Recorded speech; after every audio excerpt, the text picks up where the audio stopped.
good morning or early afternoon, I guess. My name is Madison, Cornwell. This is my final Beckman presentation talk, so wish me well. I've been working in the lab of Dr. Kenneth Kozik in neuroscience here on campus, closely with my graduate student mentor, Israel Hernandez.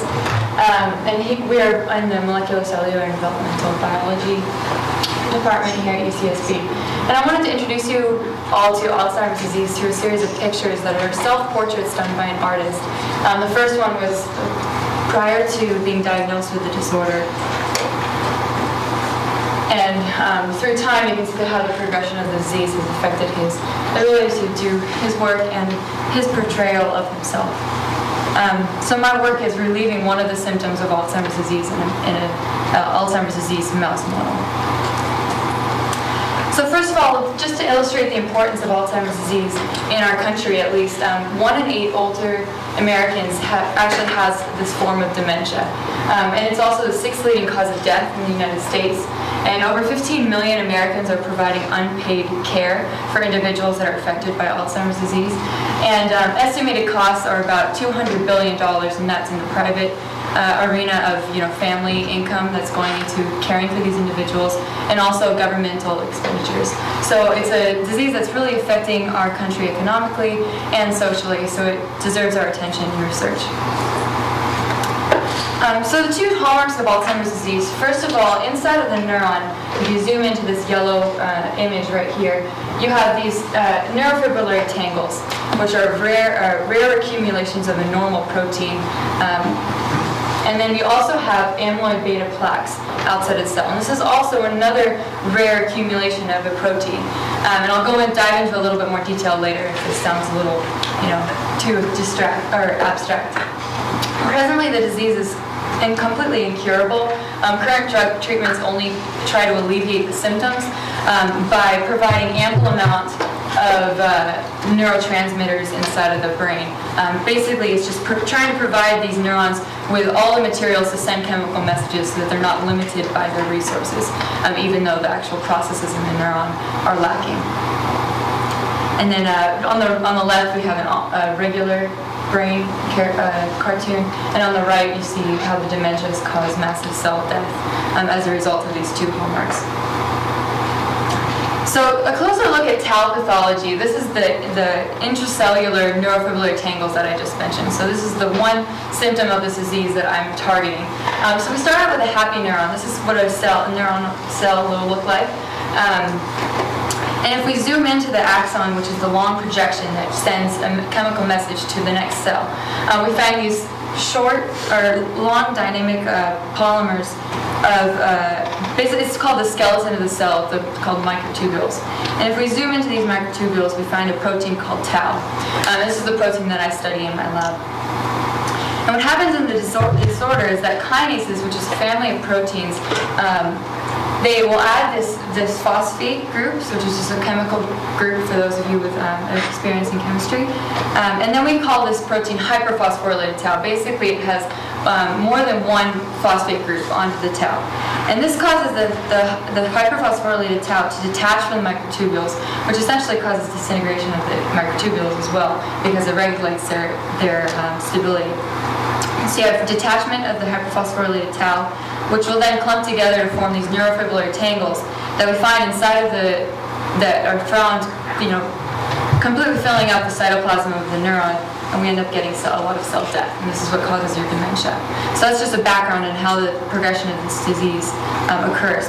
So our rationale was that if we could somehow block these kinases from adding these phosphate groups onto tau, then potentially, we want to see what would happen, and the rationale is that possibly we could eliminate this process altogether and keep our healthy cells, or potentially maybe even reverse the process. So our goal is to come up with a chemical compound that could be used as a drug to do this in vivo, and the first step is to look at a mouse model. And then the ultimate goal would be to reduce the amount of dementia that you find in patients over time after you administer this drug. So in my research, I use a mouse model, and these mice have been given 3 mutations that cause them to develop Alzheimer's disease symptoms, including the neurofibular tangles, which are caused by tau, and the amyloid beta plaque that I talked about in the beginning. But first, Because Alzheimer's disease is an age-dependent disease, I have to wait until my mice are very old, and they don't remember anymore. So that's the first step. Next, I inject my mice with our compounds that were developed by a brilliant chemist in our lab. And then after 2 weeks of treatment, I extract the brain, take half of it, and do coronal slices in order to create these beautiful, thin portions of the tissue that I can create beautiful histological stainings. So and the first part I'm going to talk about is the histological analysis. So these brain slices should contain neurofibular tangles, or maybe they don't in the case of our treated mice. And so we want to be able to see these neurofibular tangles under a microscope. So our first step is to identify the hyperphosphorylated tau neurofibular tangles with our primary antibody. And an antibody is just a protein that's used in your immune system to identify any sort of pathogen. So in this case, we developed antibodies that recognize this hyperphosphorylated tau. And then with a secondary antibody that's tagged with a fluorescent molecule, we can actually see where this hyperphosphorylated tau is found within our slices underneath of a microscope. And specifically, we're zooming into the CA1 region of the hippocampus. And the hippocampus is a region in your brain that's responsible for memory. And it's responsible for the same things in a mouse as it is in a human, although we're a little bit more complex. So basically, from this process, I can get images that look like this on the left-hand side. So our blue staining is just identifying nuclei. So every single cell that you find in this little tiny CA1 region of the hippocampus, you'll see as a circle in blue. And then our red staining, which I've put on a gradient of intensity. So if the fluorescent intensity is very, very high, then you'll see it as a white, or to get in the yellow range, going down into red. And this is actually identifying hyperphosphorylated tau. So as you can see, in these mice that are a disease model, you would expect to see the neurofibular tangles, and in fact you do. In our untreated samples, which are it's this top row, you see several very bright white or yellow cells that are full of this hyperphosphorylated tau. Whereas in our treated samples, either in a low dose or a high dose of the first compound we tested, I can't tell you the name of it because it's on lockdown, we see we've almost completely eradicated the tangles from these brains. And of course I'm going to pick the best pictures to show you, but I'll dive into that complication a little later. So we also tested it on a second compound, which is basically the same original chemical structure, and we just modified a couple side groups. And we saw the same result. So in order to make all of you believe my pictures, I have to take every single picture that I have and actually quantify the area of the CA1 region, which would be circled in red, and the number of blue nuclei that I found in these cells. And it's a very painstaking process. I have to manually count every single cell. So from these two quantified data points or data amounts, I can generate plots that look like this that represent the whole span of my experience. So every mouse is represented in these plots. So on the y-axis we have nuclei, so the number that I just counted, over the millimeter squared, which would be the area of the CA1. And then on the bottom we have vehicle, which would be the untreated sample, and then the low and the high dose of compound 1 and compound 2. So from this graph you can see that our nuclei counts are not changing as a result of treatment. So my drug isn't toxic enough to kill these neurons right away.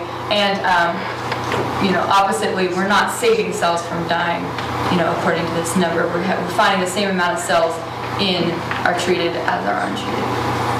Second step is going through my red pictures to identify the number of hyperphosphorylated, or the number of cells that contain this hyperphosphorylated tau signal. And then I use that number that I just quantified of the number of blue nuclei to generate a plot that looks like this, that normalizes the number of PHF1 positive, which is the antibody that I use to identify the hyperphosphorylated tau, over 100 nuclei. So in this way, we're normalizing this amount from picture to picture. And as you can see, for compound 1 and compound 2, treatment in general, not really sure what went on here, treatment in general will reduce the amount of cells we see that are full of this hyperphosphorylated tau signal. So the next part of my experiments are to take the other half of the brain and dissect and homogenize the hippocampus from this region. So the hippocampus is the same region that I zoomed in on in histological studies. And from this homogenized sample, so basically just suspended in solution, I can use SDS cage electrophoresis to input a well for every mouse and use an electrical current to move the proteins through the gel and separate according to size. And from this we can generate a Western blot, which will show us which proteins we have in the sample, and we compare densities to see which mice have more or less of this hyperphosphorylated tau. So I'll be able to get results such as this one. So on the far left, up on top, this band shows PHF1, which is that antibody I use to represent or to target the hyperphosphorylated tau, and I can quantify a density for each sample. And then I normalize that density over beta-actin, which is another protein in neurons and many cells, all cells. And this density should not change very upon treatment. So from these numbers, again, I pool all of the data from all of the mice that I've sampled to create a graph that normalizes the PHF1 over beta-actin of these density bands. And again, it's following the same exact trend of decreasing the hypophosphorylated tau in our treated mice. So future steps are to ensure reproducibility, and for my experiments I use 3 to 4 mice for each treatment sample. And so first step is to enlarge this experiment exponentially in order to convince the FDA that it's worth investing millions of dollars to run all of their testings in human beings. And the ultimate goal would be to see if this drug had the potential to decrease dementia of patients over time. So as an acknowledgement, I'd like to thank Israel Hernandez. He's a graduate student mentor who's been mentoring me since my freshman year. Dr. Kenneth Kozik is the PI in my lab, and he's provided, insurmountable support. That's not even a word. Dr. Kozik has provided me so much support over the last 3 years. And then Dr. Jume Singh is the chemist that came up with these compounds and enabled me to have a paper in my undergraduate year. And then also CNSI, Eric Lubin and Opie have walked me through every step since being a little baby here.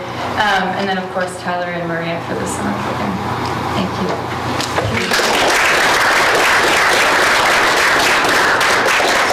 you.